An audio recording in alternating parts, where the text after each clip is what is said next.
Alright, about to get into some off-season moves here.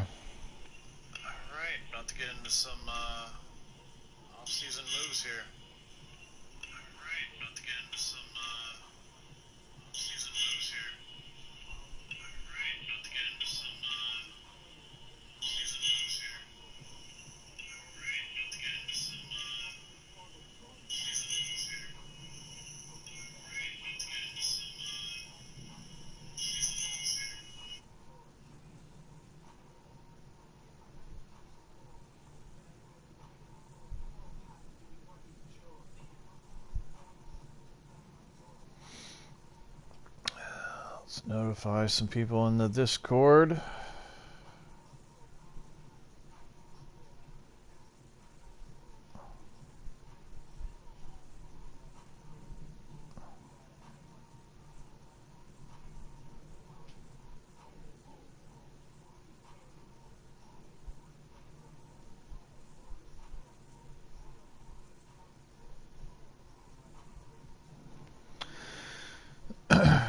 Alright, just won my 7th World Series title in a row with the boys here. So, that was the 2061 championship. Pretty good record that year, 128-34. My high remains 134-28. So, I'd like to beat that at some point, but it's kind of a tough thing to accomplish. I feel like the 134-28 figure is pretty lucky.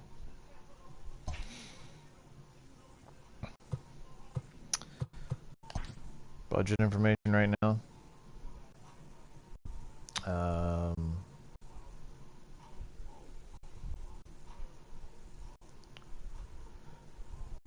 think my total team budget's like 185 million right now, which is high for the league, but the entire league's revenues are down. So like even a team like the Yankees only has like a budget of like 165 million right now, which is crazy.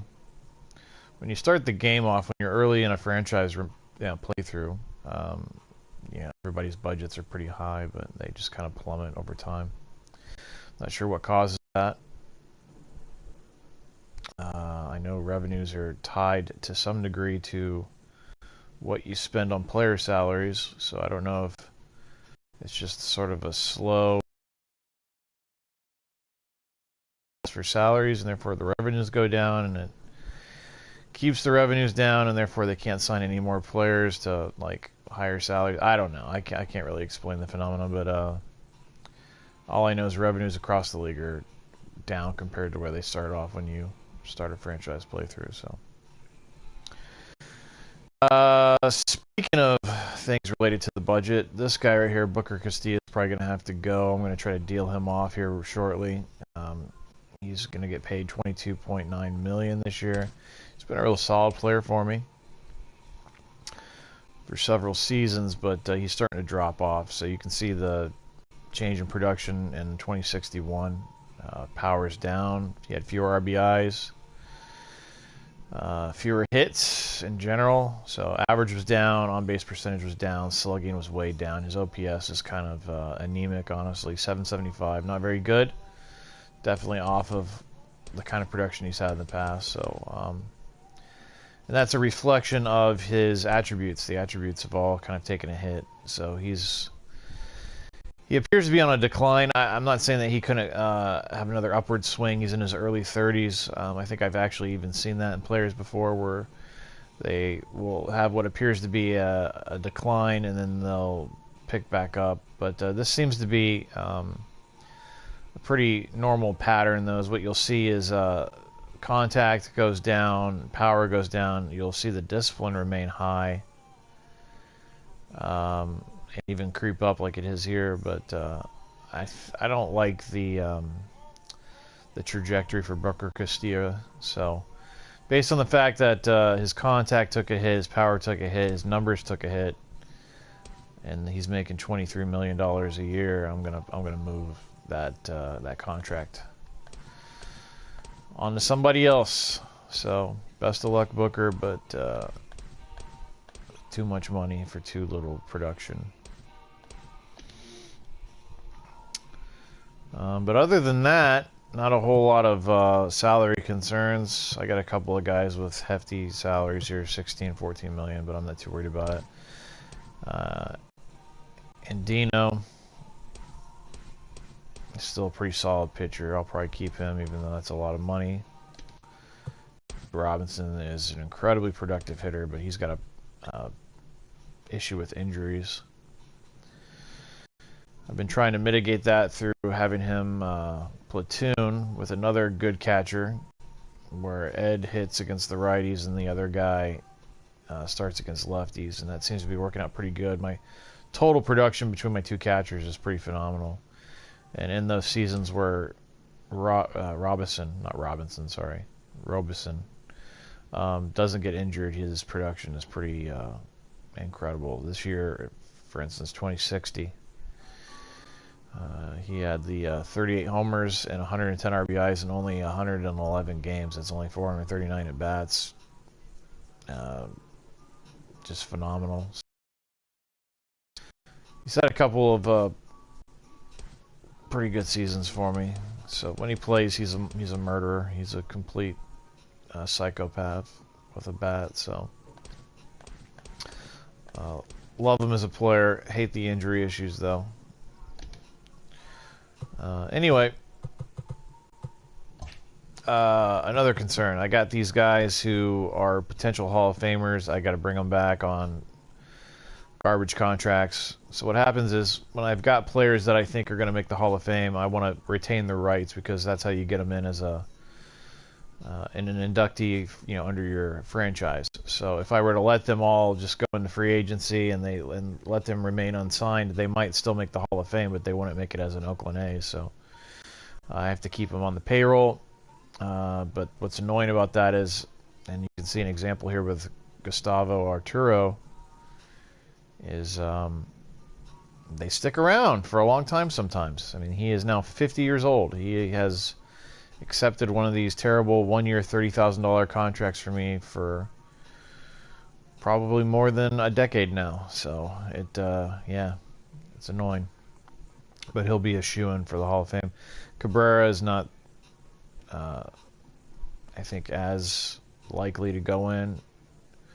He's got great numbers, but the game's pretty finicky about who they induct into the Hall of Fame, and because he doesn't have 400 home runs, I think that's going to hurt him. 400 home runs seems to be one of the main markers for offensive players.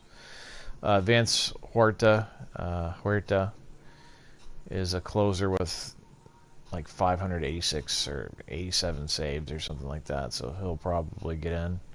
I feel like starting pitchers have the hardest time getting in the game because I don't know what parameters they've set for starters, but I can tell you that 200 wins has not been enough so far. And unfortunately, in this game, if a starter makes it to 200 wins, that's really pushing it. They're pretty much falling off by around that point, if you can even get them to 200 wins. So if this game makes it so that the only way they're inducting players is if they get 300 wins, then no one's going to get in. Because I can't imagine any pitcher getting enough starts in franchise and being successful enough throughout the course of a franchise playthrough to last to the point where they can get 300 wins. I just don't see it. Looks like I need some coaches. Pitching coach, first base coach. I need a farm director as well. That's kind of annoying. Anyway, let's start making some of these moves. Bucker Castilla is actually an option. Interesting. So I can actually avoid the $23 million liability just by declining his option, which is probably exactly what I'm going to do. The one good thing about if I did have his rights, or if I do decide to take the option, is I could then trade him for a prospect, but I might just avoid that problem altogether and just let him go to free agency, so I don't have to worry about even making a move. It's kind of nice, actually. All right, so again, with these guys, it's going to be 1 year, $30,000. And somehow they accept these contracts. I don't know why. But like I said, for the purposes of getting them into the Hall of Fame or trying to, it's a nice thing. So really quick, let me show you where it says numbers. Like I said, 587 saves there, 2.58 career ERA, 1.06 WHIP. The guy was a beast. He went to Philadelphia, had a couple of good seasons, and then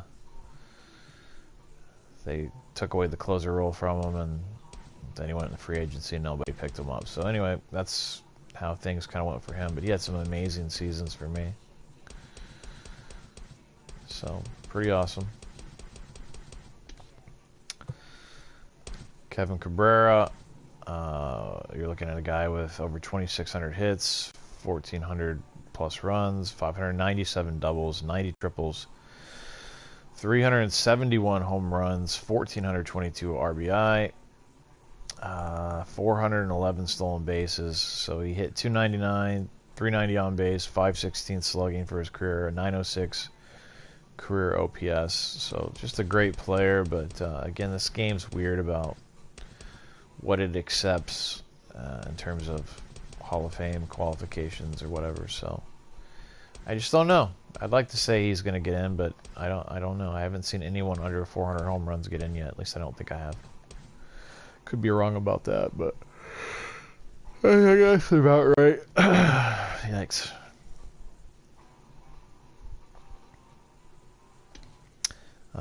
So anyway, 1 year, $30,000. So one thing that's kind of unfortunate about having to do this is it takes away my ability to fill all of my farm system up with prospects who actually have a chance of someday maybe making it to the big league club, because I got to keep these spots open for these Hall of Famers. But I do find use, with them. I can use them as backup players on the AA or AAA team if there's an injury or something. So they're not completely useless, but it would just be nice if the game recognized that a person was, a long-time player for you, and then just put them in the Hall of Fame for your franchise. But it doesn't, so this is the workaround. Gustavo Arturo, 50 years old. So again, you can see he has not played in the major leagues in a long time. Not since 2050. And barely in 2050, because that was a year where he was really falling off. So here it is, about to be 2062, and he is still in the organization in the minors. So he's practically a coach at this point. So anyway, let's get him signed.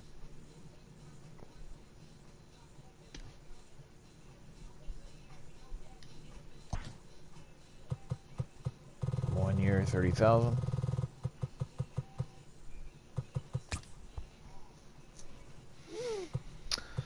All right, so those contracts are out there now. And as I said with Booker, this is probably going to be me declining the option.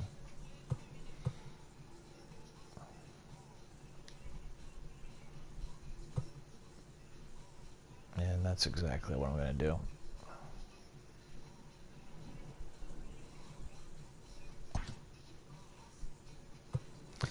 I could re-sign him, so I declined the option at that price point, $23 million. But his expectation right now is only $14 million. But I don't think so. I think I'm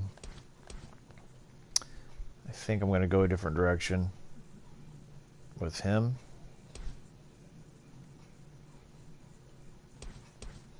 Though I could sign him at 14 and then deal that contract, but I don't know. I don't think I'm going to even mess with that. It's not really worth it.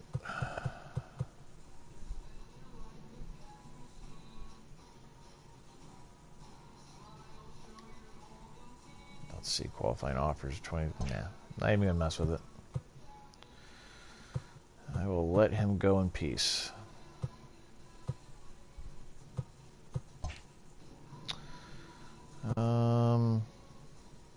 Yeah, let's handle the coaching situation. So let's see what good pitching coaches are out there.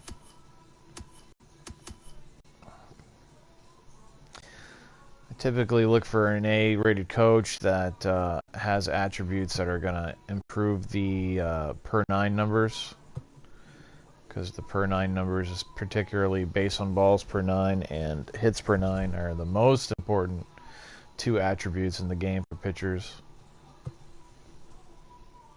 I think I've done enough seasons now here in the 2062 campaign to tell you that I've noticed that seems to be the case. Those are pretty much the two attributes I look for in my pitchers. Really great walks per nine and hits per nine. So he's got the walks per nine at +1, but I don't know. Let's see. Hits per nine. Walks and hits per nine. Home runs per nine. This could be a good one. I think this might have been my last pitching coach. So I may be just re-signing the same guy I had before.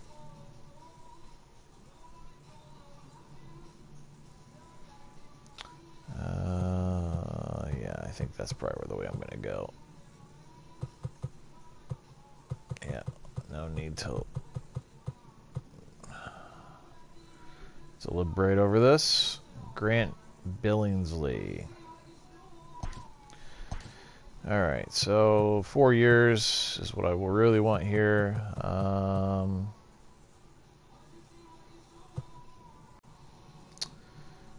I'd like to get him signed, so...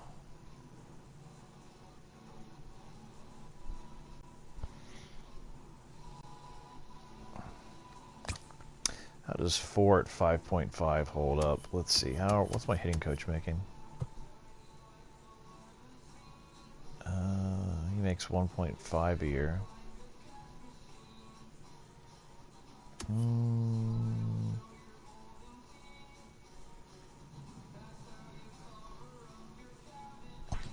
You know,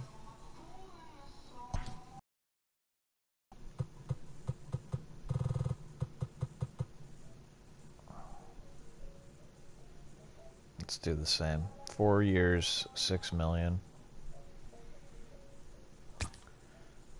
Hopefully that gives me a better chance of picking him up. And then I also need a farm director. Let's see what we got there.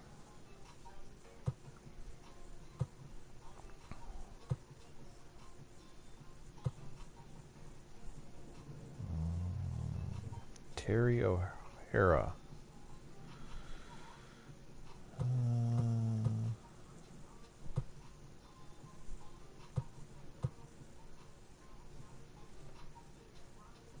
That's another good option.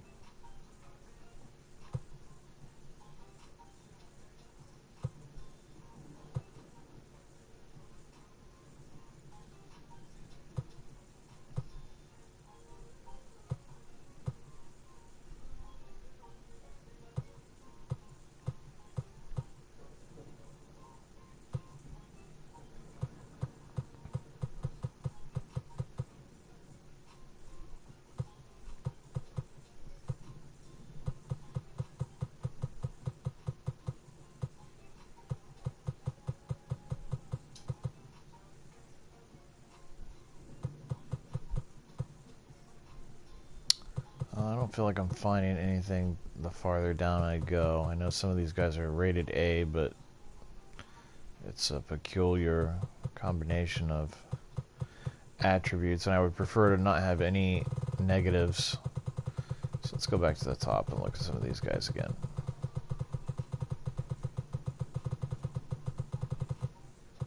Okay, so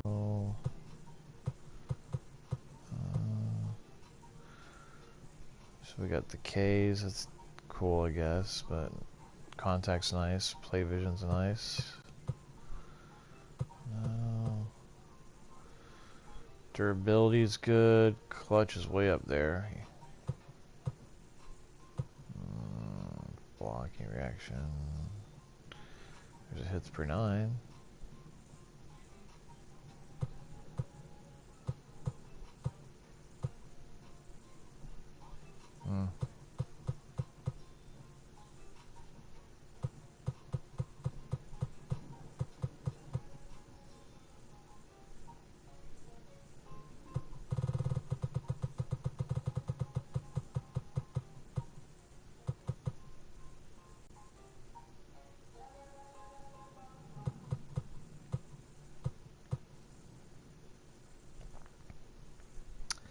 Yeah, I'm going to go with Eli Rodriguez. I just have a good feeling about him.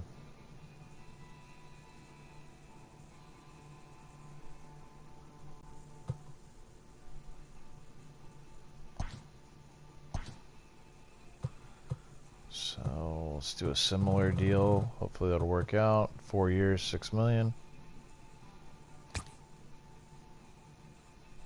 Okay. And then I need a first base coach. So what's available here? Mike McGee. It's pretty good.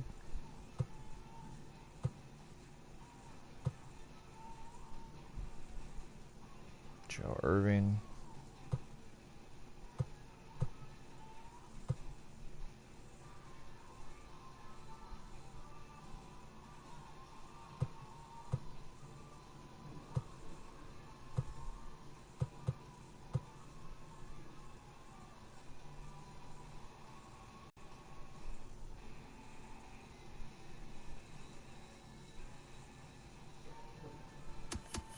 What was my third base coach make? He makes about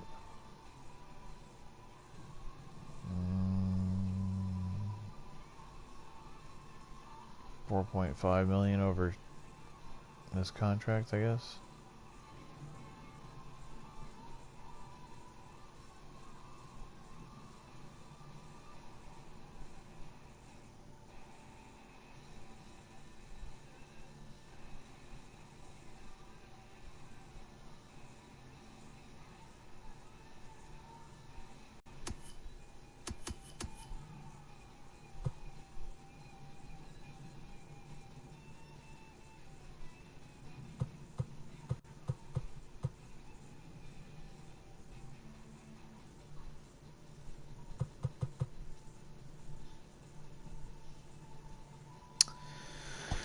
Yeah, that guy's kind of good.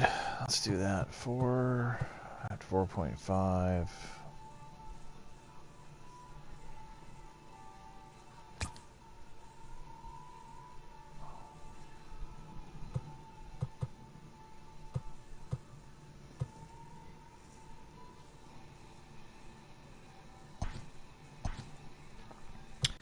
Throw a couple of offers out there. These guys are not so different from one another where I'm going to be disappointed. This will ensure that I get a first base coach.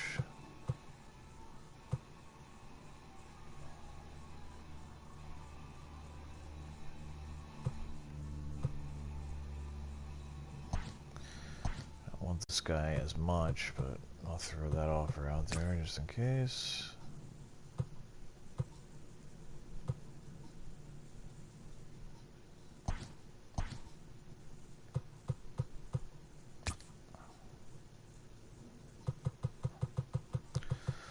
Alright, so there's a few offers out there for the first base coach job.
let's see what my 40-man situation is. So it looks like I've got 39 on the 40-man right now.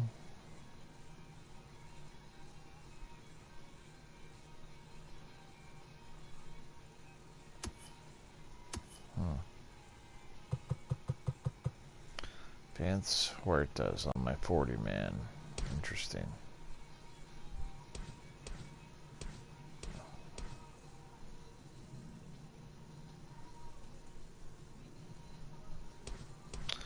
Once I re-sign him successfully, I'm going to drop him off the 40-man. He'll go into waivers, but I don't suspect anybody will pick him up. So I'll retain his rights, and that'll free up one of my 40-man spots.